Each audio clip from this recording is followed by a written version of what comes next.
कहानी की शुरुआत होरन नाम के आदमी को दिखाते हुए होती है, जो कर्ज से मुक्त होने के लिए सुसाइड करने की कोशिश करता रहता है, लेकिन उसको हर बार कोई ना कोई रोक देता था।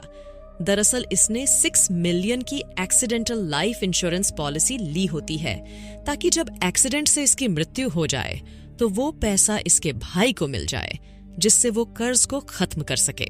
क्योंकि इसकी इनकम बहुत कम होती है, ये उन पैसों से सारा कर्ज खत्म नहीं कर सकता, इसलिए इसने दूसरा रास्ता अपनाया था। उस पेपर को अपने साथ लेकर प्लेन से कहीं जा रहा होता है और इस बार इसकी किस्मत साथ दे देती है, क्योंकि प्लेन पर बिजली गिरने की वजह से वो दुर्घटनाग्रस्त होकर निर्जन नाम के आइलैंड पर गिरता है, जिसके बारे में किसी को कुछ पता नहीं। आधे से भी ज्यादा पैसेंजर उसी वक्त मारे जाते हैं और जो लोग बच गए होते हैं उनमें से होरन भी एक था।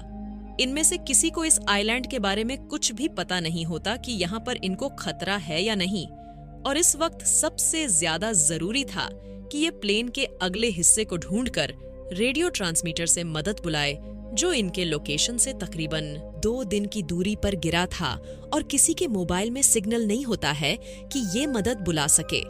इसलिए इनकी आखिरी उम्मीद वो रेडियो ट्रांसमीटर ही है जो पहाड़ी के दूसरी ओर गिरा था। सबको एक आदमी रास्ता दिखाने का जिम्मा लेता है। ये लोग यहाँ से आगे बढ़ते उससे पहले ही इन सब के ऊपर जंगली पौधे हमला कर देते हैं, जो साइज में बहुत बड़े थे। इस हमले में कुछ और लोग मारे जाते हैं। बाकी लोग काफी मुश्किल से अपनी जान बचाकर खुले में पहुंच के आगे क्या करना है, इस बात को लेकर डिस्कस करते हैं, क्योंकि अभी अभी इनके साथ वो हुआ जिसकी इन्होंने कल्पना नहीं की थी इस जंगल में, और कौन कौन सी नई मुसीबत इनका इंतजार कर रही है, इसका इनको जरा भी अंदाजा नहीं होता। अगर इस नर्क से बाहर निकलना है तो प्लेन के अगले हिस्से तक सबको जल्द से जल्द पहुंचना होगा, इसलिए सभी आगे बढ़ जाते हैं। कुछ देर बाद ही ये लोग चट्टानों के बीच से निकल रहे होते हैं। तभी उनमें से एक को लग रहा होता है कि कोई तो हमारा पीछा कर रहा है। इस बात की जानकारी वो दूसरे साथी को देता है, लेकिन वो उसकी बातों को इग्नोर करते हुए उसको आगे बढ़ते रहने को कहता है। तभी वो पीछे से गायब हो जाता है। उसको पीछे ना पाकर ये बात वो तुरंत बाकी लोगों को बता ही रहा था कि इनका एक और साथी इनके सामने से ही कोई चीज उसको अपने जीभ से खींच लेता है। ये देखकर सबकी हवा टाइट हो जाती है और अब ये लोग अपनी जान बचाकर भागना शुरू कर देते हैं, लेकिन वो मॉन्स्टर हर तरफ मौजूद थे। इसका मतलब है कि ये पिछली बार से भी बड़ी मुसीबत में फंस चुके हैं। इन पहाड़ों में से सभी को जल्द से जल्द निकलना होगा, नहीं तो कोई भी जिंदा नहीं बचेगा। और इस बार वो रुआन के ऊपर हमला करने वाले होते हैं, मगर होरन उसको बचाने में खुद को उनके आगे कर देता है। इसको लगता था कि अब ये नहीं बचेगा, इसलिए उसके दिल में रुआन के लिए जो फीलिंग्स थी वो उससे बोल देता है, मगर इस बार भी उसको कोई मरने से बचा देता है। मॉन्स्टर इनके ऊपर फिर से हमला करते उससे पहले ये तीनों यहाँ से निकल के खुले में पहुंच जाते हैं। इनको लगता था कि अब ये लोग सेव हैं, क्योंकि वो मॉन्स्टर छिपकली वहीं से वापस लौट चुकी थी। इसका मतलब है कि इनसे भी खतरनाक मॉन्स्टर इस तरफ मौजूद है। अपनी अपनी जान बचाने की घबराहट में ये एक दूसरे से अलग हो जाते हैं। तभी एक के ऊपर इनकी सोच से भी बड़ा साफ हमला कर देता है। उसको देखकर इनके पसीने छूट जाते हैं। तब तक होरन और रुआन भी इनके पास आकर सभी लोग एक साथ यहाँ से निकल तो जाते हैं, मगर वो मॉन्स्टर स्नेक इनका पीछा नहीं छोड़ता और सबकी जान बचाने के लिए एक बार फिर से होरन अपनी जान की बाजी लगाकर उसके सामने आ जाता है। और जैसे ही वो उसको मारने वाला होता है, तभी इनका वही साथी जिसने उसकी जान बचाई थी, वो 20 स्फोटक फल को ब्लास्ट कर देता है, जिससे वो बहुत बुरी तरह से घायल होकर यहाँ से भाग जाता है और होरन की जान इस बार भी उसकी वजह से बच जाती है। अब सबको समझ में आ चुका है कि अगर इनको जिंदा रहना है तो रात किसी गुफा में बितानी होगी, जो इनको मिल जाता है। सभी लोग वहां पर आग जलाकर आपस में बात कर ही रहे थे कि बाहर से कुछ आवाजें सबको सुनाई देती हैं। इनको लगता था कि शायद रेस्क्यू टीम इनको बचाने आ चुकी है। दरअसल सबको यकीन हो गया होता है कि प्लेन के कैप्टन ने मरने से पहले मदद के लिए कांटेक्ट किया होगा, जो अब यहाँ पर आ चुके हैं। इसलिए उनको देखने के लिए 3 लोग बाहर जाते हैं। थोड़ी दूर पर इनको जलती हुई टॉर्च दिखती है। तीनों को लगता था कि वो कोई इंसान है जो टॉर्च जलाकर इनको सिग्नल दे रहा है, लेकिन जब वो इनके पास आता है तो उसको देखकर इनके पैरों तले जमीन खिसक जाती है, क्योंकि वो कोई इंसान नहीं बल्कि एक मॉन्स्टर फ्रॉग होता है। दरअसल वो ऐसा इसलिए करते हैं ताकि अपने शिकार को लालच देकर पास बुला सके, और उसके जाल में ये तीनों फंस जाते हैं। उससे अपनी जान बचाने के लिए चट्टान के नीचे छुप जाते हैं। इनका तीसरा साथी अपने बैग को लेने की कोशिश करता है जो उसके पैरों के नीचे पड़ा था। अपनी इस गलती से वो खुद की जान से हाथ धो बैठता है, और अब सिर्फ ये दोनों ही बचे हैं। वो फ्रॉग इनको मारने की अपनी ओर से हर मुमकिन कोशिश कर रहा था, लेकिन वो इन तक पहुंच नहीं पाता। ये दोनों एक साथ भागने की कोशिश करते हैं, लेकिन ली जून होरन को धोखा दे देता है।